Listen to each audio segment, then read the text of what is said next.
नमस्कार, मैं हूं चित्रा त्रिपाठी। ये वक्त है दंगल का। आज का दंगल भी जोशीमठ को बचाने की मुहिम पर है। उत्तराखंड का पवित्र तीर्थ जोशीमठ धंसता ही जा रहा है। प्रशासन ने लोगों को निकालने के साथ ही साथ खतरनाक इमारतों को तोड़ने का काम भी शुरू कर दिया है। 81 परिवारों को निकाला जा चुका है। करीब 4000 की आबादी को हटाना है। सभी 9 वार्ड की 678 इमारतों को खतरनाक घोषित किया गया है, जिसमें विध्वंस की कार्रवाई की जा रही है। लेकिन जोशीमठ के तमाशबीन आखिर कौन कौन है? कई ऐसे सवाल है जिसको लेकर आज सवाल हम दागने वाले हैं। और इस वक्त हमारे साथ बेहद खास मेहमान, आज तक पर मध्य प्रदेश की पूर्व मुख्यमंत्री, पूर्व केंद्रीय मंत्री उमा भारती जी जुड़ चुकी हैं। उमा भारती जी, आपका बहुत स्वागत है आज तक पर। और आपने मुखरता से जोशीमठ को बचाने की मुहिम चलाई, आप जोशीमठ पहुंच भी गई हैं। मैं आपसे जानना चाहूंगी, आपने खासतौर से कई माफियाओं का जिक्र किया और जोशीमठ के दाग को लेकर कई सवाल भी आपने खड़े किए हैं। मौजूदा परिस्थिति के लिए सबसे ज्यादा जिम्मेदार आप किसको मानती हैं? पहले तो मैं आपको स्पष्ट कर दूं कि मैं पहलवान नहीं हूं, तो मुझे दंगल का हिस्सा मत बनाना। अच्छा, दूसरा मुझे ये कहना है कि यहाँ जो हालात बने हैं, इसके लिए अभी 3 प्रकार की एक्सपर्ट की टीम आई है जो मुझे जानकारी हुई है। पर्यावरण मंत्रालय की, जल संसाधन मंत्रालय की और पीएमओ की भी, और हमारे मुख्यमंत्री जी भी होकर के गए हैं। प्रधानमंत्री जी भी बहुत चिंतित हैं। अभी यहाँ कोई आपदा आई नहीं, लेकिन आपदा का संकेत आया। और आज तक के साथ पूरा देश का मीडिया, इस बात के लिए मैं उसका बहुत बहुत अभिनंदन करूंगी। उनको पूरा श्रेय जाता है कि उन्होंने इस समस्या को राष्ट्रीय स्तर पे और अंतर्राष्ट्रीय स्तर पे लोगों को अवगत कराया, जिसका परिणाम निकला कि सभी सतर्क हो गए और सभी सचेत हो गए। अभी अलग अलग प्रकार की बातें बताई जा रही हैं और इसके लिए जो एक्सपर्ट की टीम है वो अपनी राय देगी। लेकिन हम अपनी राय 2017 में एफिडेविट में दे चुके थे, हमारा मंत्रालय, कि ये एक इरिवर्सिबल लॉस है। ये प्रोजेक्ट, ये अपूरणीय क्षति है हिमालय की इकोलॉजी की और यहाँ के सिविलाइजेशन की। और हम साथ में ये भी कह चुके थे कि इसको तत्काल प्रभाव से रोक देना चाहिए। मेरे बाद में पीएमओ के भी कुछ मिनट्स ऑफ मीटिंग मुझे मिले थे जब मेरा मंत्रालय बदल दिया गया था उसके बाद, कि उन्होंने भी यही कहा था। जो यहाँ के उत्तराखंड के उस समय के हमारी ही सरकार थी, लेकिन यहाँ के कुछ अधिकारी वहाँ पागल जैसे घूम रहे थे इधर उधर गलियारों में कि प्रोजेक्ट किसी तरह से ओके हो जाए। तो मेरे को जानकारी मिली है कि, और रिकॉर्ड में जानकारी है पब्लिक डोमेन में, कि हमारे पीएमओ के उच्चाधिकारियों ने भी उनको फटकारा कि तुम प्रोजेक्ट के पीछे ऐसे हो गए हो कि लगता है हिमालय और गंगा को नष्ट कर देना चाहते हो। उसके बाद रेणी गांव का हादसा हुआ, आप इस तरह अच्छी तरह से अवगत हैं, आपने उसको भी ठीक से दुनिया को दिखाया था। जब गौरा देवी के गांव में ही लैंडस्लाइडिंग हो गई और उसका मलबा पूरे टनल में घुस गया, मैं तब भी उस एफिडेविट का हवाला देके गई, लेकिन उसके बाद में भी ये प्रोजेक्ट रुका नहीं। अब यहाँ पे ये तीनों एक्सपर्ट की टीम आई हुई है, ये एक्सपर्ट लोग अपनी राय देंगे। लेकिन चित्रा, मैं आपके माध्यम से सबसे खतरनाक बात बताना चाहती हूँ। क्या होता है, ये टीम एक्सपर्ट की जो आई है ना, ये जो ओपिनियन देंगी, इसके बाद एक और एक्सपर्ट की टीम बैठ जाएगी वहाँ। बिल्कुल, उनने वो यहाँ कभी आए ही नहीं होंगे, उन्हें कोई मतलब ही नहीं होगा, और वो अचानक कह देंगे कि अरे ये सब लो हैंगिंग फ्रूट्स हैं। एक पॉलिसी मेकर्स ने एक नया शब्द इजाद कर लिया है, लो हैंगिंग फ्रूट, नीचे लटके हुए फल, इनको खा जाओ, इनको निगल जाओ। चाहे इसमें इकोलॉजी खत्म हो जाए, चाहे इसमें पर्यावरण खत्म हो जाए, चाहे इसमें आस्था खत्म हो जाए, चाहे इसमें सिविलाइजेशन खत्म हो जाए। अभी तो रिपोर्ट आने दीजिए, गंभीरता और गहराई से बात पूरी समझ में आने दीजिए कि अभी जो कारण बताए जा रहे हैं उनमें से कौन सा कारण है जो बनाए। अभी मैं नीचे एक जगह देखने जा रही हूँ, किसी ने कहा सीवर लाइन कारण बनी है, किसी ने कहा गलत डेवलपमेंट कारण बना है निर्माण, लेकिन वहां बता रहे हैं कि जो पानी फट पड़ा है जेपी प्रोजेक्ट के पास में, उसमें से जो मिट्टी आ रही है वो तो टनल की मिट्टी है, वो तो सिविल लाइन की मिट्टी है ही नहीं। मैं अभी जाकर के उसको देखूंगी, उसका वीडियो आपको भेज दूंगी। ठीक है उमा भारती जी, लेकिन आपने पावर प्रोजेक्ट को भी इसके लिए जिम्मेदार बताया था और आपने कहा था तत्काल इसको रोके जाने की जरूरत है। आपके आंसर में से कई सवाल खड़े होते हैं। आपके बार बार चेतावनी दिए जाने के बावजूद भी, सरकार तो आपकी ही थी, बीजेपी की 2017 से वहां पर सरकार है, उसके बावजूद इसको क्यों कंटिन्यू किया गया? चेतावनी को गंभीरता से किसने नहीं लिया? मेरी क्या औकात है और मेरी क्या हैसियत है, मैं क्या हूँ? मैंने तो पर्यावरण विदों की राय का उल्लेख किया था, एक्सपर्ट की ओपिनियन का, और वो एक्सपर्ट जिनको मान्यता प्राप्त थी कि दे कमेंटेड इट कि it will be an irreversible loss to the civilisation and to the ecology. हम तो उसके आधार पर अपना एफिडेविट भेजे थे। अभी भी मुझे विश्वास है कि जब बातें सामने आएंगी, अभी तो मुख्य चीज चिंता का विषय है जो आप लोगों ने पूरी दुनिया को दिखा दिया है, बहुत अच्छा किया, बड़ा उपकार किया कि सभी लोग ठीक से बस जाएं, फिर से स्थापित हो जाएं। उनकी चिंता खत्म हो जाए। और मैं आपको भरोसा दिलाती हूँ कि हमारी उत्तराखंड की सरकार और हमारी केंद्र की सरकार इस काम को कर लेगी। आप जानते हैं मोदी जी दुनिया के वो एक्सपर्ट हैं जिनने आधे भूकंप में दबे हुए गुजरात को सोने जैसा बना करके खड़ा कर दिया। तो यहाँ तो अभी आपदा आई नहीं, लेकिन आपका ये कहना सच है। वो जो बात मैंने कही वो मैंने नहीं, मेरे एफिडेविट में कही गई थी एक्सपर्ट्स की ओपिनियन के साथ, और जो पर्यावरणविद थे उनकी ओपिनियन के साथ ये बात कही गई थी। लेकिन बाद में एक और एक्सपर्ट की ओपिनियन आ गई और उन्होंने कहा कि जो 50% तक बन चुके हैं उनको कंप्लीट हो जाने दीजिए। जबकि आपको मैं याद दिलाऊं, मैं कोट करती हूँ खंडूरी जी का, अभिनंदन करूंगी मैं खंडूरी जी का और हरीश रावत जी का जी। ये उस समय पर खंडूरी जी ने भी रोका था, और उस समय पर यहाँ पर जो कांग्रेस के एक बड़े नेता हैं हरीश रावत जी, उन लोगों ने लोहारी नागपाला का प्रोजेक्ट रुकवा दिया था जी। जब हमारे जीडी अग्रवाल जी, आनंद स्वामी जी अनशन पे बैठे थे और 1500 करोड़ का लॉस उठा लिया था। मैं तो कहती हूँ कि अभी भी ऐसे सारे पावर प्रोजेक्ट को रिव्यू कर लो, और ये उत्तराखंड को लो हैंगिंग फ्रूट मत मानो। ये देवभूमि है, यहाँ की इकोलॉजी है, यहाँ से ऑक्सीजन मिल रही है पूरे देश को, इसलिए लो हैंगिंग फ्रूट मत समझो इसको प्लीज। थोड़े से पहाड़ चढ़ करके फल खाओ तो ज्यादा अच्छा है, नीचे लटकते हुए फलों को खा करके मत निगलो, लोगों के भविष्य को मत निगलो। मैं तो ये कहना चाहती हूँ। तो आपका ये कहना है कि वहां पर जो निर्माण कार्य चल रहे हैं तत्काल उन पर रोक लगाई जानी चाहिए, और पहाड़ों के जो नियम होते हैं, प्रकृति के अपने जो नियम कायदे कानून होते हैं उसको फॉलो किया जाए। लेकिन आपने हरीश रावत की भी तारीफ की, खंडूरी जी की भी तारीफ की। मौजूदा धामी सरकार ये जो कामकाज कर रही है उसको किस लिहाज से देख रही है, और आप अगर कुछ सलाह देना चाहेंगे तो मुख्यमंत्री को सबसे पहले कौन से कदम उठाए जाने की जरूरत है? मैंने अभी जो बात कही आपको, ये कही है जीडी अग्रवाल के अनशन के समय की जी। उसमें खुद जयराम रमेश की बड़ी भूमिका थी, उसमें हरीश रावत की भूमिका थी, उसमें मनमोहन सिंह की भूमिका थी, और सबसे बड़ी बात मुख्यमंत्री की हैसियत से उसमें खंडूरी जी की भूमिका थी। और एनटीपीसी के पावर प्रोजेक्ट को जब फिर से चालू करने के लिए पगलिया गए थे लोग, उस समय भी हमारी सरकार थी। अभी पुष्कर धामी की सरकार है, और मैं आपको बताती हूँ, मुझे पुष्कर धामी एक ऐसे व्यक्ति लगते हैं जो बिल्कुल मोदी जी का अनुसरण करेंगे गुजरात मॉडल का। और यहाँ जितना संकट आ गया, अब कोई परेशानी यहाँ नहीं आएगी। आप देखिएगा कुछ ही दिनों के बाद में निदान होता हुआ दिखाई देगा। पुष्कर धामी तो मेरी नजर में एक श्रेष्ठतम, भारत के श्रेष्ठतम मुख्यमंत्रियों में से एक है। कौन कौन से ऐसे प्रोजेक्ट वहां पर आपको दिखाई देते हैं उमा भारती जी जिनको तत्काल रोके जाने की जरूरत है? मैं आपको क्यों बताऊंगी, सुनिए ना, मैं बीजेपी में हूँ, मैं मुख्यमंत्री जी को बताऊंगी, उनको पता है, उनको बताने की जरूरत है क्या? ये तो बहुत दुखद बात होगी कि बताने की जरूरत होगी। हमारे देश के प्रधानमंत्री सबसे वेल इन्फॉर्म्ड प्रधानमंत्री माने जाते हैं, उनकी जानकारी में नहीं होंगी क्या ये बातें? पीएमओ ने तो फटकार लगाई थी उस समय की त्रिवेंद्र सिंह रावत की सरकार के वहां पगलियाए हुए अधिकारियों को, उन्होंने तो फटकार लगाई थी, पीएमओ के लोगों ने ही। तो क्या पीएमओ अवगत नहीं है? क्या मुख्यमंत्री जी अवगत नहीं है? क्या प्रधानमंत्री जी अवगत नहीं? अवगतों को क्या अवगत कराऊं? इतने बड़े ज्ञाता हैं, इतने बड़े अवगत हैं, हम किसी को कुछ अवगत नहीं कराने वाले हैं, लेकिन हम उत्तराखंड के लिए अपनी जान दे देंगे, गंगा उत्तराखंड के लिए। आपने कहा कि कुछ अवगत कराने की जरूरत नहीं है, सबकी जानकारी में ये बातें हैं, उसके बावजूद जोशीमठ अगर इस कगार पर पहुंच गया है तो उसके लिए जिम्मेदारी और जवाबदेही किसी की तो तय की जानी होगी ना। देखिए, बीजेपी या फिर कांग्रेस पार्टी की सरकार रही है जब से उत्तराखंड उत्तर प्रदेश से हटकर अलग राज्य बना। जोशीमठ को लेकर वो गंभीरता बीजेपी और कांग्रेस दोनों ही सरकारों में उस तरह से नजर क्यों नहीं आई? क्योंकि इसको लेकर पहले भी कई बार रिपोर्ट सौंपी जा चुकी है।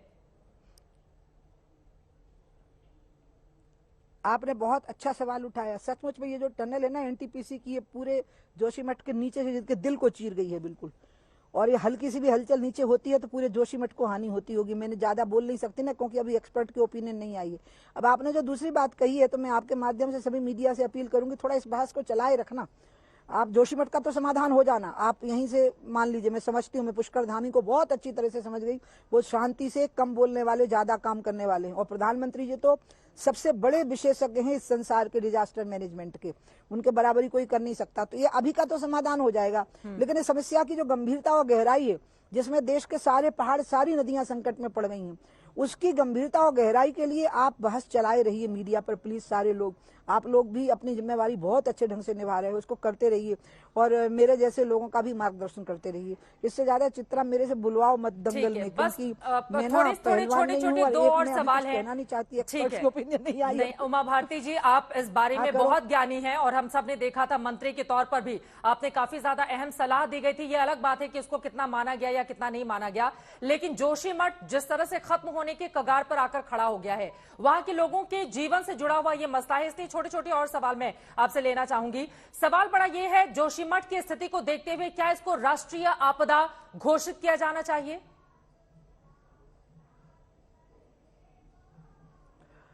अभी वर्तमान की जो स्थितियां उसमें आपदा आई ही नहीं है, आपदा आने के संकेत आए हैं। और थोड़ा 2-4 दिन रुकिए ना, एक्सपर्ट की ओपिनियन जब आ जाएगी, उसके पहले ही जिस प्रकार से धामी जी की सरकार एक्टिव हो गई, अभी अजय भट्ट मुझसे अभी मिल के ही गए, मैं मिल रही थी लोगों से, तो वो सबसे सारी बात खुल जाएगी। आपदा का निवारण होना जरूरी होता है। वो कोई भी आपदा घोषित हो जाए, उससे घोषणाओं से कोई फर्क पड़ता है? नेता तो घोषणा करते ही रहते हैं, घोषणाओं से, वो सरकारें भी करती रहती हैं, उससे नहीं होता। होता इससे है कि आपदा का निवारण हो। तो आपदा का निवारण तो होके रहेगा, पुष्कर धामी करके रहेंगे, प्रधानमंत्री जी करके रहेंगे। यक्ष प्रश्न तो ये है कि आपदाएं आती क्यों हैं, इन पहाड़ों को छोड़ क्यों नहीं देते, ये लो हैंगिंग फ्रूट को क्यों खा जाना चाहते हैं पॉलिसी मेकर्स, जो सलाह देते रहते हैं मुख्यमंत्रियों को और प्रधानमंत्रियों को। और आ रही मेरे ज्ञान की बात, तो मेरा ज्ञान तो टनल के नीचे ही दब गया पूरा। जो मेरा ज्ञान था, जो मैंने ज्ञान प्राप्त किया था पर्यावरण विदों से, अपने एफिडेविट में जो प्रस्तुत किया था, वो तो सुप्रीम कोर्ट ने ही अमान्य कर दिया, क्योंकि पर्यावरण मंत्रालय ने और जल्द उस समय के ऊर्जा मंत्रालय ने सहमति नहीं दी मेरे एफिडेविट पे। अब मैंने Ganga basin river basin authority के एक्टिंग प्रेसिडेंट के नाते वो एफिडेविट दिया था, तो वो तो मेरा तो चला ही गया ज्ञान, पूरा निरस्त कर दिया गया, मेरा विभाग बदल दिया गया और मेरा पूरा ज्ञान टनल के नीचे चला गया। अब संकट तो ये है कि उमा भारती जाए भाड़ में, और उमा भारती ज्ञान को मत जांचो। हमें नहीं है ज्ञान, हमें नहीं समझ, हमें एक समझ है कि हमें भारत को बचाना है। और वैदिक धर्म की स्थापना का आधार केंद्र रहा है ये जोशीमठ। आदिशंकर ने यहाँ 5 साल बैठ करके भाष्य लिखे हैं, और ये सिल्क रूट का सबसे महत्वपूर्ण स्थान था, और ये व्यापार का बहुत बड़ा केंद्र था। इसको बचाना होगा और इसको बचा के रहेंगे। आपकी बातों में आपके मन की पीड़ा भी साफ साफ झलक रही है, जिस तरह की बातें आपकी ओर से कही गई। लेकिन एनटीपीसी की ओर से जवाब आया है कि जिस टनल को लेकर सवाल खड़े किए जा रहे हैं, उसमें तमाम नियमों को ध्यान में रखा गया है और दिल्ली मेट्रो की तर्ज पर उसको बनाया गया है। तो जिस तरह के आरोप लगाए जा रहे हैं, एनटीपीसी ने उससे इनकार किया है। मैं उनसे बिल्कुल वो नहीं, क्या बोलते हैं, भिड़ने वाली नहीं हूँ। मैं उनसे कोई बात नहीं करने वाली, उनकी बात का जवाब नहीं देने, और मैं उनकी बात सुनने वाली भी नहीं हूँ। आप समझ लीजिए मैंने आपका ये सवाल सुना ही नहीं है।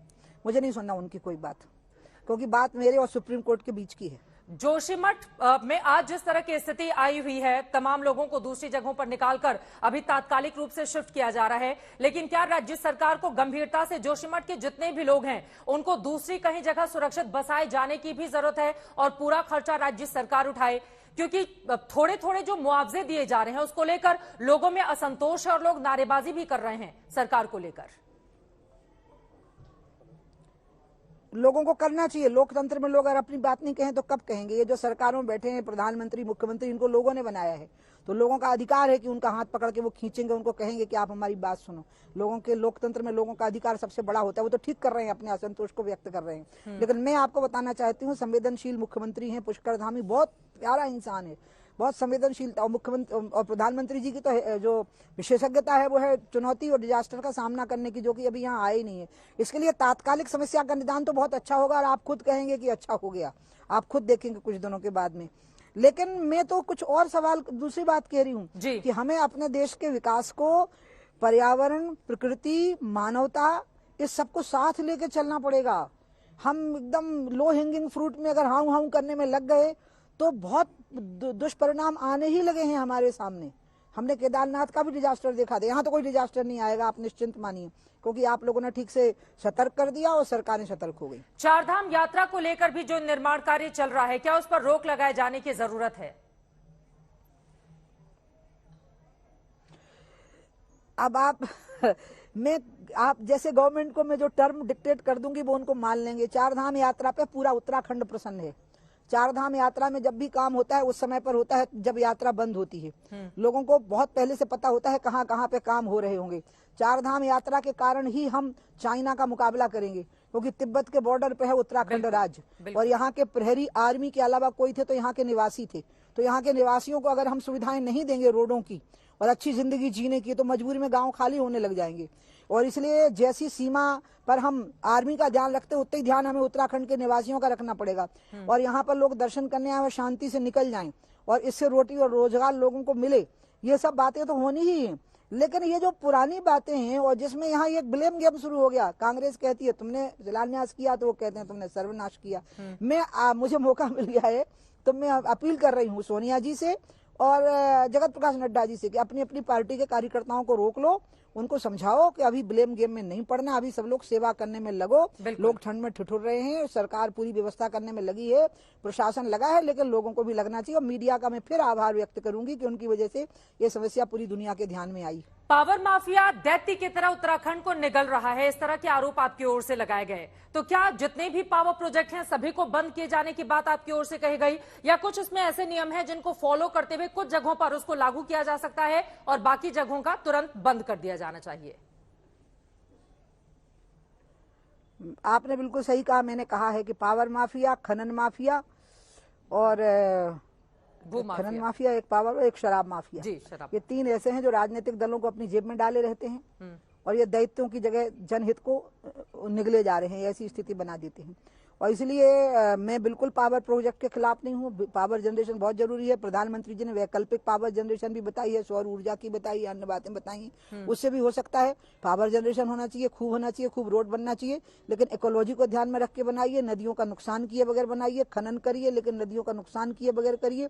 इन सबको मेल करके करिए, साइंटिफिक तरीके से करिए और उनकी आध्यात्मिकता का भी ध्यान रखिए और इकोलॉजी का और एक्सपर्ट्स की ओपिनियन को महत्व दीजिए। मैं ये कह रही हूँ। उमा भारती जी, बार बार आप चूंकि एक्सपर्ट का जिक्र कर रही हैं, तो जरा यहां पर 1976 में जो एक्सपर्ट कमेटी की ओर से राय जाहिर की गई थी, हालांकि उसको बाद में माना नहीं गया, जल्दी से मैं बता देती हूं दर्शकों को।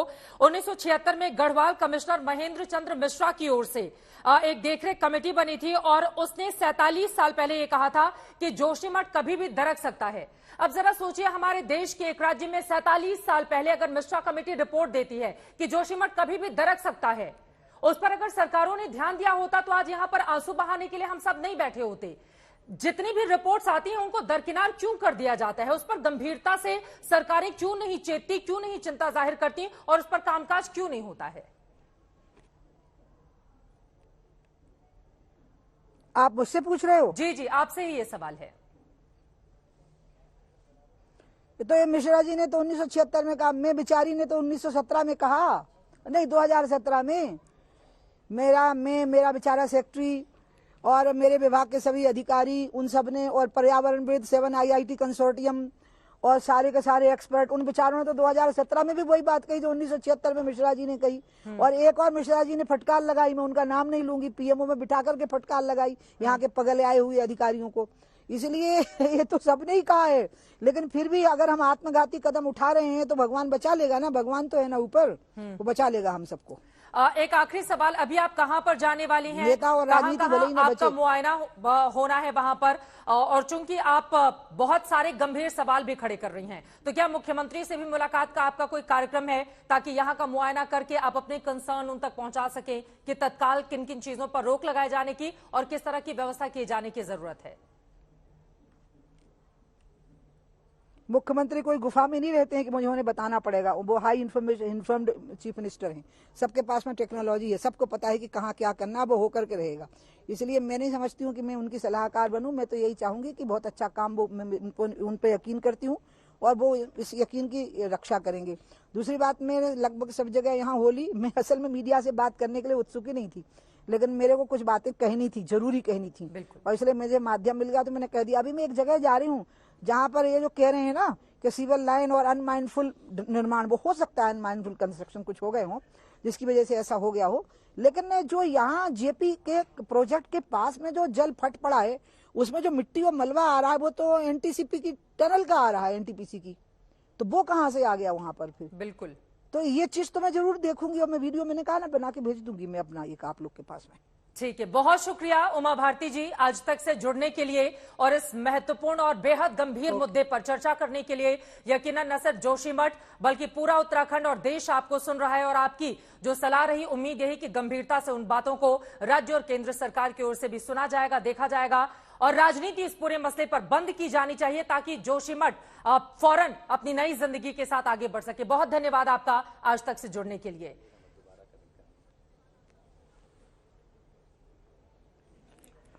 और अब डिबेट में आगे हम बढ़ेंगे। दंगल में खास मेहमान जुड़ चुके हैं, उनका तारुफ कराते हुए आखिर जोशीमठ को किस तरह से तत्काल कार्रवाई करते हुए बचाए जाने की जरूरत है और कौन कौन इसके गुनहगार भी हैं।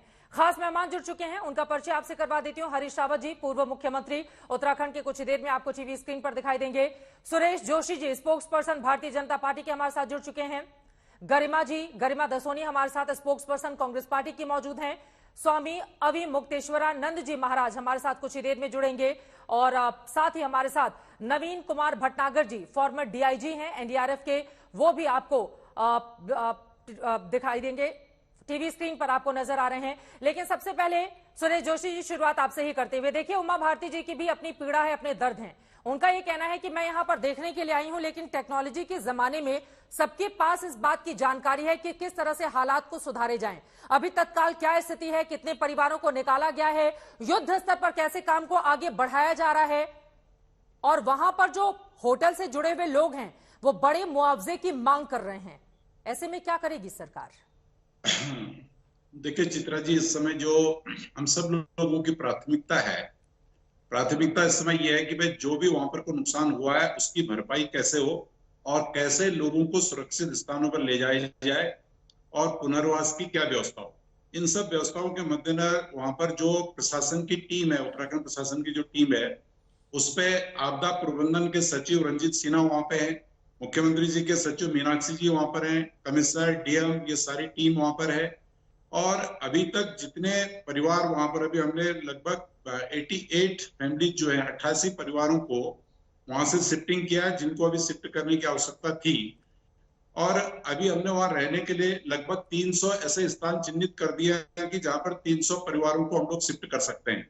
दवाई की, खाने पीने की, ऐसी सारी व्यवस्थाएं जो है कि हमने पूरे जोशीमठ की जितनी भी वहां पर को पब्लिक है, सबके लिए पर्याप्त मात्रा में दवाई की भी व्यवस्था भी है, राशन की भी पूरी व्यवस्था वहां पर को है। और अभी जो 2 होटल का मामला आ रहा था, उन दोनों होटलों को भी जो डिमोलिश करने का विषय था, इस तरह के विषय आ रहे थे। कुछ ऐसे कार्य हैं कि जो तुरंत वहां पर करने हैं। क्या नियमों का उल्लंघन करके ये दोनों होटल बनाए गए थे वहां पर? देखिए अभी चित्रा जी, क्या नियमों का कहां पर उल्लंघन हुआ है, कहां पर नहीं हुआ है, ये प्राथमिकता इस समय नहीं है। इस समय जो सबसे बड़ी प्राथमिकता यह है कि भाई वहां पर जो लोग प्रभावित हैं, उन प्रभावित लोगों को हम कैसे व्यवस्था दें, कैसे उनको ठीक करें, ये सरकार की, माननीय मुख्यमंत्री जी की वो है। और साथ ही साथ प्रधानमंत्री जी स्वयं इस बात को लेकर चिंतित हैं, वो बार बार मुख्यमंत्री जी से बात कर रहे हैं। और जो हमारे प्रदेश के मुख्य सचिव हैं, चीफ सेक्रेटरी उत्तराखंड के, वो 12 बजे डेली जो है कि पूरे उसकी स्थिति का जायजा ले रहे हैं। और आवश्यकता जो वहां से उनको टेलीफोन से आ रहे हैं, क्योंकि 24 घंटे 24/7 का प्रोग्राम इस समय जोशीमठ को लेकर के आपदा में सरकार ने चलाया है। ठीक है सर, अब जब आपदा आई है तो यकीनन आपको काम करना ही पड़ेगा। बीजेपी की सरकार है, वहां पर जो भी सरकार रहती है उसको काम करना पड़ता। लेकिन सवाल बड़ा यह है, इतने सांसद हुए, इतने विधायक हुए, इतने मुख्यमंत्री बदले गए जब से उत्तराखंड राज्य का निर्माण हुआ, किसी ने भी गंभीरता से वहां पर देखने की और उसके दर्द को कम करने की स्थिति वहां पर क्यों नहीं बनाई कि कम से कम उनके दर्द को बांटा जा सके, जोशीमठ को बचाया जा सके? गरिमा जी, आपके पास आते हुए, चाहे बीजेपी हो या फिर कांग्रेस पार्टी हो, आरोप प्रत्यारोप के दौर एक दूसरे पर लगाए जा सकते हैं, वो जारी रहेंगे। लेकिन अगर आम आदमी के नजरिए से देखा जाए तो उसके चश्मे में कांग्रेस और बीजेपी दोनों ही उतने ही गुनहगार दिखाई देते हैं। कांग्रेस की सरकार थी, क्योंकि जोशीमठ को बचा लिया गया। 2017 से बीजेपी है ना, उसके पहले तो कांग्रेस की सरकार थी। एक के बाद एक कई रिपोर्ट सामने आई, कोई भी बचाने का प्रयत्न क्यों नहीं किया गया जोशीमठ को? आज ये स्थिति अगर पैदा हुई है तो इसके लिए सरकारें क्यों नहीं जिम्मेदार मानी जाए? चित्रा जी, मुझे अपनी बात रखने का मौका दीजिएगा। मुझे लगता है जो आपने यहाँ पर अभी मुलाकात, हमारी बातचीत उमा भारती जी से कराई और आधे सवालों का आपका जवाब तो वो दे गई कि कांग्रेस की सरकारों ने, जी अग्रवाल की प्रोटेस्ट के बाद, जिन्हें स्वामी सदानंद के रूप में भी हम जानते हैं, उनके प्रोटेस्ट के बाद किस तरह से 2010 में हमने हजारों करोड़ों रुपया जिन कार्यों में लग चुका था, जिन परियोजनाओं में लग चुका था, उनको बंद करवाया। यानी हम जनता की आवाज सुनते थे केवल तो अपने। सर, जब आम जनता दबाव बनाएगी तब आपको मानना पड़ेगा ना। वही जनता तो चुनकर बिठाती है कुर्सी पर। लोगों ने प्रोटेस्ट किया, आपने मान लिया, तो इसमें पीठ थपथपाने की जरूरत नहीं है। मैं कह रही हूँ कि जोशीमठ का अगर ये हाल है तो बीजेपी कांग्रेस दोनों को बराबर पर जिम्मेदार क्यों नहीं माना जाए? वो फिर भुवन चंद्र खंडूरी की भी तारीफ कर रही थी, वो हरीश रावत की तारीफ करके गई हैं, तो वो खंडूरी जी की भी तारीफ करके गई हैं। तारीफ करने का वक्त नहीं है, अभी पीठ थपथपाने का वक्त नहीं है। वहां पर लोगों के आंसू जिस तरह से बह रहे हैं। हाँ बोलिए, आप बोलिए, लेकिन कहाँ दे रही है? बोलिए बोलिए बोलिए, बात आने कहाँ दे रही है? बोलिए बोलिए। उमा भारती जी की साफ बोलकी में कायल हूँ। दो बातों से मैं उनकी बिल्कुल इत्तेफाक नहीं रखती। एक, उन्होंने कहा कि पुष्कर सिंह धामी इसका निवारण करके दिखाएंगे, आप देख लीजिएगा। मैं भी अभी तक बहुत सारी डिबेट्स में पार्टिसिपेट कर चुकी हूँ, एमिनेंट पर्यावरणविदों को और जियोलॉजिस्ट को सुन चुकी हूँ। वो कह रहे हैं it is an irreversible process, Joshimath को बचाना नामुमकिन है। लेकिन उत्तरकाशी, टिहरी, नैनीताल में अगर दरार आ रही है, मसूरी में दरारें आ रही है, तो उनको बचा लो। ऑल वेदर रोड की वजह से जो आपने पहाड़ का सीना चीर दिया, आपने पेड़ों का कटान कर दिया, आप सारी समितियों की रिपोर्ट उठाकर देखिए, एक बात जो कॉमन आपको दिखाई पड़ेगी वो है एफॉरेस्टेशन, यानी कि ट्री प्लांटेशन ड्राइव जो है व्यापक स्तर पर लगाने करने की वो बात करते हैं। और माननीय हरीश रावत जी की वो सरकार थी जिसने हरेला जैसे लोक पर्व, जो हमारा लोकल एक त्योहार है, उसको ट्री प्लांटेशन ड्राइव के साथ सिनोनिमस कर दिया, उसको उसका पर्यायवाची बना दिया। आज आप उत्तराखंड में हरेले के दौरान आएंगे तो आपको घर घर में लोग पेड़ लगाते हुए दिखाई पड़ेंगे। पर इन्होंने क्या किया, 30,000 पेड़ कटान का आदेश लेकर आज तक लाखों पेड़ काट दिए। ठीक है, सुरेश जोशी जी से मैं इसका जवाब ले लूंगी, ठीक है। लेकिन 1976 में मिश्रा कमेटी की रिपोर्ट आती है, उसके बाद से किसकी सरकार रही वहां पर? ठीक है मैडम, मैं लौटूंगी आपके पास। तब यूपी उत्तराखंड एक ही हुआ करता था 1976 में। जरा ठीक है, मैं लौट रही हूँ आपके पास। इस देश का और इस प्रदेश का ये कितना दुर्भाग्य है कि जहां पर चारधाम यात्रा के लिए भारी तादाद में लोग जाते हैं, वहां पर 1976 में जोशीमठ को लेकर एक कमेटी गठित होती है, वो अपनी रिपोर्ट देती है और इस रिपोर्ट को गंभीरता से नहीं लिया जाता। न तब की सरकारों ने लिया और न बदलती हुई अब की सरकारों ने लिया। तो इसके लिए दोषी किसको ठहराया जाए? सरकार आती है, जाती है और जिस तरह के आरोप लगाकर गई हैं कि माफियाओं के गठजोड़ से किस तरह से वहां पर कामकाज होता है, वहां के लोग बिलख रहे हैं।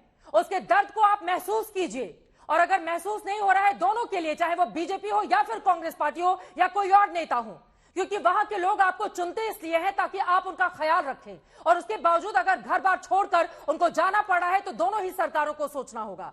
अभी मुक्तेश्वरानंद जी महाराज इस वक्त हमारे साथ जुड़ चुके हैं। आप शंकराचार्य हैं ज्योतिष पीठ के। आपका बहुत स्वागत है शंकराचार्य जी। और मेरा पहला सवाल आपसे यही है, जिस तरह के हालात बने हुए हैं, सबसे पहली प्राथमिकता सरकार की क्या होनी चाहिए जोशीमठ को बचाने के लिए? देखिए, सबसे पहली कोशिश ये होनी चाहिए कि लोगों के भीतर विश्वास भरा जाए, उनको इस बात का भरोसा हो कि कोई है जो हमारे लिए सोच रहा है, जो सक्षम है, हमारे प्राणों की रक्षा कर देगा। और जीवन भर की कमाई लगा करके जो हमने घर मकान दुकान बनाया है, अगर ये टूट भी जाएगा तो इसकी भरपाई हमारी हो जाएगी। इस बात का भरोसा अगर सरकार दिला देती है तो लोगों को बहुत राहत मिलेगी।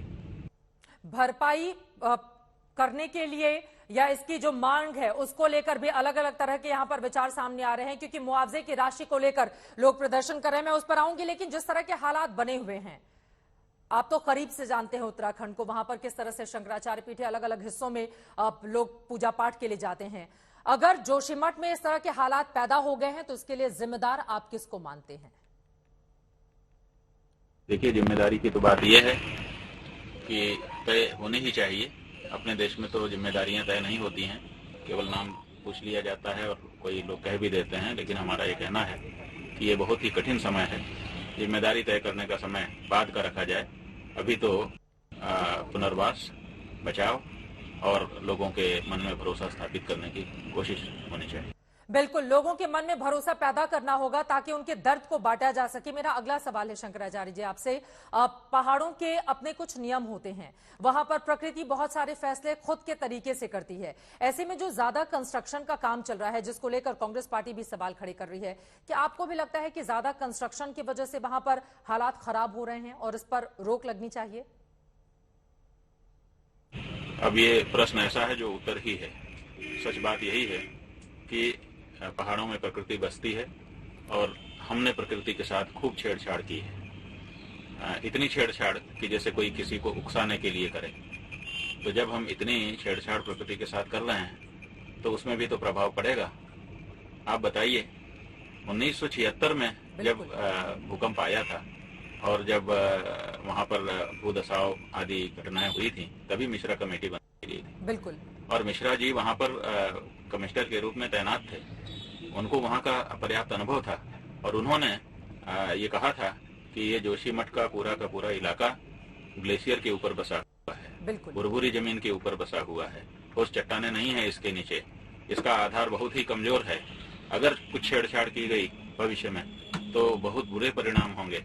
लेकिन इन सबको देखते हुए भी परियोजना बना दी गई और जोशीमठ के नीचे से ब्लास्टिंग पर ब्लास्टिंग शुरू हो गई और सड़क का भी काम उसी तरह से चल रहा है। एक साथ कई विस्फोट किए जा रहे हैं। तो ये जो छेड़छाड़ की जा रही है, एक तरह से उखड़ाया जा रहा है प्रकृति को, तो प्रकृति अपना रूप तो दिखाने ही वाली है। तो निश्चित रूप से ये प्रश्न जो है अपने आप में जवाब है।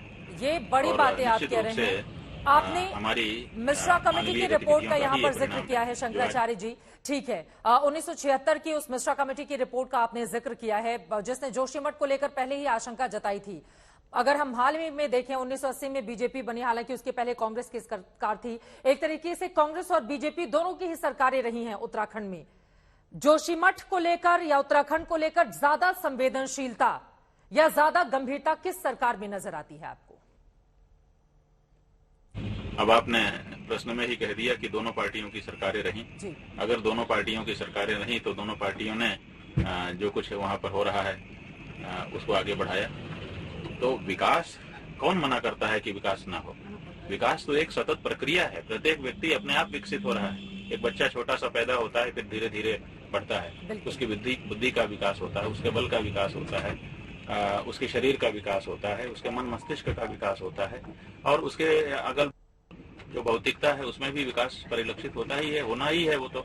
लेकिन वो विकास उसी रूप में होना चाहिए जैसे शरीर क्रमशः तिल तिल करके बढ़ता है और एक दिन बहुत बलिष्ठ दिखाई देने लग जाता है। इसी तरह का विकास किया जाना चाहिए। ये नहीं कि रातों रात हम खींच करके तान करके बच्चे को बड़ा कर देंगे। आप चाहते हैं कि विकास हम करें और हम विकास पुरुष कहे जाएं और हम जो साल का हमारा कार्यकाल है उसी में हम सारा विकास जनता को दिखा दें।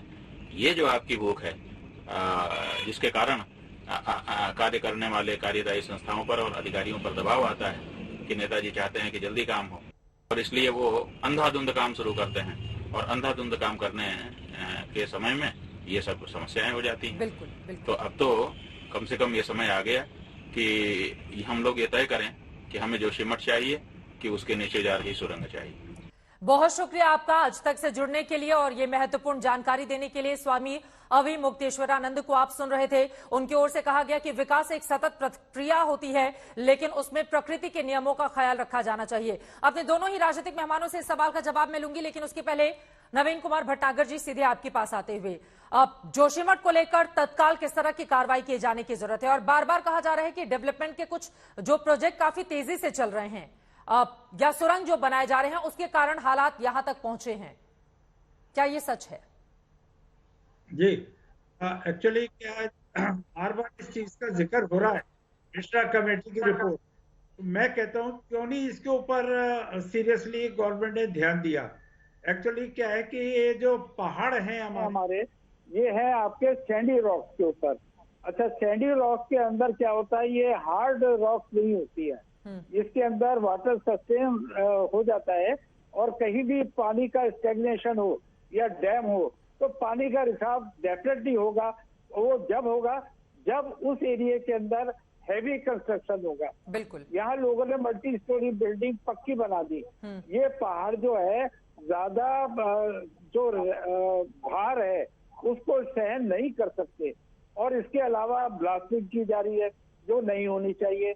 इसके अलावा जो रोड्स वगैरह बनाई जा रही है डेवलपमेंट के लिए जरूरी है, लेकिन उस पे अंधाधुंध वनों की कटाई, इलीगल माइनिंग और ये हैवी उसके ऊपर लोड, ये सारी चीजें इस कच्चे पहाड़ों पे की गई हैं, वो खतरनाक है, जिसका नतीजा आज हम देख रहे हैं जोशीमठ में। यही नहीं, कर्णप्रयाग तक भी जो है, मेरे पास रिपोर्ट है, कर्णप्रयाग तक भी क्रैक आया हुआ है। बिल्कुल। अभी हमें बहुत जरूरी है रिहेबिलिटेशन। जो आदमियों को यहाँ से हटा रहे हैं उनको किसी भी तरीके से समझा बुझा के कंपनसेशन दे के कैसे भी यहाँ से सबसे प्रायोरिटी है उनको इवैक्यूएट करना। दूसरा, ये बड़ी दरारें जो आ गई हैं, हमारे पास ऐसे सीमेंट केमिकल्स मौजूद हैं जो हाइड्रोलिक मशीन की मदद से उनको भरा जाए। ये जितने क्रैक आए हुए हैं जो रोड पर है, बिल्डिंग में है, होटल के किनारे, घरों के किनारे, इनको तो तुरंत प्रभाव से आप बंद करवाइए। अगर ये बंद नहीं हुए, इसको अगर नहीं कॉक किया गया, इसको नहीं पैच किया गया, तो ये इसके साथ साथ एक बड़ा हिस्सा टूट के गिर जाएगा। आप ये कह रहे हैं कि ये दरारें इनको भरे जाने की जरूरत है, लेकिन वहीं दूसरी तरफ वहां पर जो 2 होटल हैं अब उनको तोड़ा जा रहा है, गिराया जा रहा है, क्योंकि उनकी वजह से आसपास के हिस्सों को नुकसान पहुंच सकता है। बिल्कुल पहुंचेगा, क्योंकि उसके साथ जो उसका मलबा गिरेगा, जो उसके बोल्डर्स, ईंट और सरिये और ये सब गिरेंगे, तो कम से कम 500 मीटर के एरिया के अंदर ये डैमेज करेगा आसपास की बिल्डिंग्स को साथ में। तो सबसे पहले वो एरिया तो खैर खाली करवा दिया गया है, बिल्कुल, और एडमिनिस्ट्रेशन इसके ऊपर ध्यान दे रहा है, और इसको जो बड़ा सावधानी पूर्वक इन बिल्डिंग को गिराया जाना चाहिए। वैसे तो बुलडोजर वगैरह लगा रखे हैं और हैमरिंग भी की जा रही है मैन पावर की मदद से, तो ये सारा करके केयरफुली इसको गिरा के और तुरंत हटा देना है। इसको, इसका लोड जो है वो वहां नहीं छोड़ना है, क्योंकि अगर ये लोड हुआ और ये क्रैक आए हुए, हमने इनको कॉक नहीं किया है, इसको जो क्रैक है इनको हमने नहीं भरा, ये हाई लेवल के जो अभी हमारे पास स्ट्रॉन्ग केमिकल्स होते हैं सीमेंट में, वो मिला के इसको तुरंत भर देना चाहिए। क्रैक भरने से क्या फायदा होगा, क्योंकि वहां पर अब लोगों को रखा तो जाएगा नहीं। आप ही कह रहे हैं कि अगर क्रैक को तत्काल नहीं भरा गया तो काफी बड़ा नुकसान हो सकता है। मैं लोगों की बात नहीं कर रहा, मैं कह रहा हूँ रोड जो क्रैक आ गए हैं रोड में जो क्रैक है, नीचे क्रैक है, जी जी जी, और लोगों को तो हटा नहीं है, क्योंकि अगर अभी हमने केयर नहीं की तो क्या होगा, एक हल्का सा भी अर्थक्वेक आ गया 4.5 का या 5 का आ गया, उसका मैग्नीट्यूड का एक क्वेक आ गया, तो तुरंत जो है ना सारी चीज क्रैक हो जाएगी, बिल्कुल, सारी बिल्डिंग कलर्स हो जाएगी और काफी बड़ा हिस्सा नीचे गिरेगा। उससे आगे तक नीचे तक जो डैमेज होगा उसकी कल्पना करने से ही डर लगता है। तो इसलिए बहुत जरूरी है इसको बहुत ध्यान देके। नवीन कुमार जी, ऋषिगंगा प्रोजेक्ट में हुए हादसे के बाद बहुत सारी चेतावनी दी गई थी, उन चेतावनियों को क्या गंभीरता से नहीं लिया जाता? और आए दिन इस तरह की तस्वीर उत्तराखंड के अलग अलग हिस्सों से देखने को मिलती है। जोशीमठ का मामला तो बहुत बड़ा हो गया, हालांकि 46 साल पहले ही जोशीमठ को लेकर रिपोर्ट सौंपी जा चुकी थी।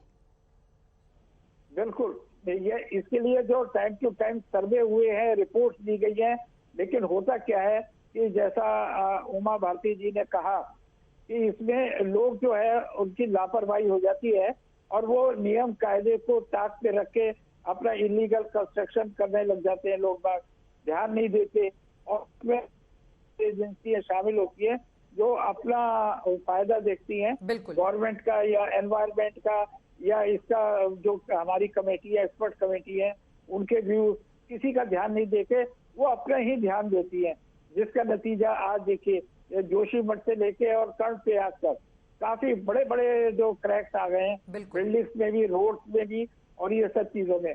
तो अभी खैर देर नहीं हुई है, अभी भी टाइम है और इतना जल्दी अभी नुकसान नहीं होगा जो मेरा असेसमेंट है। अभी भी आप लोग जो जरा सी हिम्मत करके सारे एक्सपर्ट आ गए हैं, गवर्नमेंट के एजेंसीज के आए हुए हैं और कार्रवाई एकदम शुरू कर दी गई है और बहुत जल्दी मेरी उम्मीद है कि इसके ऊपर हम विजय प्राप्त करेंगे और डैमेज आगे नहीं बढ़ेगा। मेन प्रॉब्लम ये मेन है पब्लिक को कन्विंस करना, क्योंकि जिस मेंटल ट्रॉमा से पब्लिक गुजर रही है वो एक बहुत खतरनाक सेंटिमेंटल इशू है। तो इसमें गवर्नमेंट को चाहिए, उनको जैसे भी करते हैं उनका जो मैकेनिज्म है उसकी मदद से। सर, ये बहुत बड़ी बात आप कह रहे हैं और यकीनन जिन्होंने अपनी पाई जोड़कर अपने मकान को वहां पर बनाया होगा और अपनी आंखों के सामने उसमें बड़ी बड़ी चौड़ी चौड़ी दरारें अगर देख रहे हैं तो उनके भीतर किस तरह की पीड़ा होगी, इसको शब्दों में बांध पाना काफी ज्यादा मुश्किल है। आंखों से लगातार आंसू गिर रहे हैं और लोगों को समझ में नहीं आ रहा कि उनका भविष्य कहां पर जाकर रुकेगा, थमेगा, उनकी जिंदगी में अच्छे दिन कब आएंगे, क्योंकि ये जो पीड़ा है इसको बयां कर पाना काफी मुश्किल है। लेकिन सुरेश जोशी जी, मैं सीधे आपके पास आते हुए, देखिए ये जो ऊंची ऊंची इमारतें बनी हैं, कांग्रेस हो या बीजेपी हो, आज के दिन दोनों को ही बख्शा नहीं जाना चाहिए, क्योंकि आपकी भी सरकार रही, उनकी भी सरकार रही। अगर वहां पर होटल का इतना बड़ा निर्माण कार्य होता है या बहुमंजिला इमारतें बन जाती हैं, आपको पता है कि ये प्रकृति के नियमों के खिलाफ है, उसके बावजूद चाहे नगर पालिका के प्रमुख हो, वहां के विधायक हो, वहां के सांसद हो, मुख्यमंत्री हो, वहां का प्रशासन हो, जिलाधिकारी हो, सबकी जवाबदेही तय की जानी चाहिए इस पूरे मामले में, क्योंकि सरकारी उदासीनता अगर नहीं होती तो आज सैकड़ों परिवारों को इस तरह से रोते बिलखते हम सबको नहीं देखना पड़ता। देखिए चित्रा जी, मैं 2-3 बातें आपके सामने रखूंगा। पहली बात तो क्या है, आज के दिन जब आप और हम लोग चर्चा कर रहे हैं तो हमारी सबसे पहली प्राथमिकता है पुनर्वास, और वहां पर खाद्यान्न की व्यवस्था ठीक हो, वहां पर स्वास्थ्य की व्यवस्था ठीक हो, और वहां पर जो है कि मैं सभी से अपील करूंगा कि इस समय जो है कि सबको मिलजुल करके जोशीमठ को बचाना है, जोशीमठ के लोगों की मदद करनी है। तो उस समय जो है कि अगर हम थोड़ा 2-4-5 दिन अगर राजनीति से दूर हो जाएंगे और राजनीति की बात न कर करके वो काम करेंगे जो वहां के लोगों की नीड है, आज वहां की आवश्यकता क्या है, ये समझना पड़ेगा। जहां तक देखिए सरकार का प्रश्न है, सरकार अपनी तरफ से कोई भी ऐसी कोर कसर नहीं छोड़ना चाहती है जिससे कि वहां के लोगों को इस तकलीफ में कोई दिक्कत आए। हम जो है कि चाहे पुनर्वास की व्यवस्था हो, उसके लिए हम फंडिंग की बात कर रहे हैं, हमारी सारी एजेंसियां लग गई है, हमारा शहरी विकास विभाग जो है रात दिन काम कर रहा है, उसके प्लान पे लगा है कि कैसे जोशीमठ को हम बचाएंगे, कैसे जोशीमठ के लोगों को कहाँ हम पुनर्वासित करेंगे, हम उनको पीपल कोटी में करेंगे या उसके आसपास करेंगे या कहीं अन्य करेंगे। इतने मुख्यमंत्री बदल दिए गए, इतने चेहरे बदल दिए गए, अभी भी प्रयास ही हो रहा है। और आप जो गिना रहे हैं ना जोशी जी, ये तो आपकी जिम्मेदारी है। राज्य सरकार की क्या जिम्मेदारी है? आपदा है तो उसको रोकना और लोगों को सही जगह पर लेकर जाना, ये आपकी जिम्मेदारी है। ये कोई कृपा थोड़ी ना कर रही है सरकार वहां के लोगों पर। सरकार ने इतनी तेजी से काम शुरू किए हैं, प्रयास का मतलब मेरा यह है कि भाई 6 सदस्यीय टीम वहां पर एक्सपर्ट की बैठी हुई है, वो अपनी रिपोर्ट से दे रही है कि कैसे करना है। और हमने जो अक्टूबर 2021 में पहली बार आई थी दरार, अक्टूबर 2021 में क्या काम शुरू किया? आ रही हूँ गरिमा जी, अक्टूबर 2021 में पहली बार आई थी दरार वहां पर, और आज हम 2023 में बैठकर चित्रा जी लिपापोती करने में लगे हुए हैं कि क्या कर सकते पड़ेगा कि अगर हम पीछे की बातों को ध्यान में रखते हुए आगे का प्लान करें तो समझ में आती है। अगर हम टीवी चैनल में बैठ करके अगर ये कहेंगे कि 1976 में मिश्रा कमेटी ने रिपोर्ट दे दी, नहीं किया, वाकई में नहीं किया, रिस्पॉन्सिबिलिटी फिक्स होनी चाहिए, अब फिक्स होनी चाहिए। आज तक अगर फिक्स नहीं हुई तो आज के बाद वहां के अधिकारियों की रिस्पॉन्सिबिलिटी फिक्स होनी चाहिए। लोग नहीं बताएंगे ना, इसी वजह से टीवी वालों को बताना पड़ता है कि देखिए कब कब यहाँ पर कमेटी बनी और क्या क्या कार्रवाई हुई।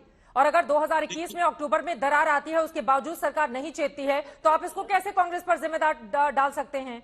ये सवाल तो पलट कर पूछा जाएगा। अभी सुनिए, अगर आप जिम्मेदारी की बात करेंगी, अभी आप चैनल पे जब बता रही थी हमको, आप 1976 बता रही थी, आप 1973 बता रही थी, ये सारे प्रोजेक्ट जो है कि ये 2002 से पहले के रनिंग है। हम आज रनिंग प्रोजेक्टों में भारतीय जनता पार्टी वहां पर काम कर रही है, हमारे समय के स्वीकृत किए हुए प्रोजेक्ट नहीं है। इसकी जो है कि सारी रिपोर्ट से जो है कि गवर्नमेंट ऑफ इंडिया और गवर्नमेंट ऑफ उत्तर प्रदेश, 2 सरकारों ने ये सारे प्रोजेक्ट, चाहे वो आपका जेपी का प्रोजेक्ट हो, चाहे आपका विश्वप्रयाग में जेपी का प्रोजेक्ट हो, चाहे एनटीपीसी का प्रोजेक्ट हो, चाहे टीएसडीसी का प्रोजेक्ट हो, चाहे एलएनटी का प्रोजेक्ट हो, चाहे आपके एनएचपीसी का प्रोजेक्ट हो, एनी प्रोजेक्ट, सारे के सारे प्रोजेक्ट पिछली ही सरकारों के स्वीकृति के, मैं उस पर नहीं जा रहा हूं। हाँ। अभी ऑल वेदर रोड की बात बहन गरिमा जी कर रही थी, जब हमने ऑल वेदर रोड बनाई, श्रद्धालुओं ने भी उसका स्वागत किया, प्रदेश ने भी किया, देश ने भी किया, लेकिन उस समय कांग्रेस इस बात की लड़ाई लड़ रही थी। आज ये कह रहे कि इन्होंने क्यों बनाई, उस समय ये इस बात की लड़ाई लड़ रहे थे। हाँ। ये हमारे मनमोहन सिंह जी और सोनिया जी का ड्रीम प्रोजेक्ट था। प्रोजेक्ट मोदी जी बनाएंगे, जवाब ले लेते हैं, गडकरी जी उसकी प्लानिंग करेंगे, और ये उसके उस समय तो श्रेय लेने के लिए लड़ रहे थे। गरिमा जी, कांग्रेस पार्टी भी दूध की धुली नहीं है जोशीमठ के मामले में। नहीं, अब मैं अपेक्षा करूंगी कि जैसे बाकी पैनलिस्टों को आपने बोलने का मौका दिया, बिना इंटरफेयर किए आप मुझे भी अपनी बात रखने का मौका देंगी शांति के साथ। सुरेश जोशी जी ने यहाँ पर कहा राजनीति नहीं होनी चाहिए। आप बच्चे बताइए चित्रा जी, क्या मुख्य विपक्षी दल सकारात्मक विपक्ष नहीं हो सकता, सहयोगात्मक विपक्ष नहीं हो सकता?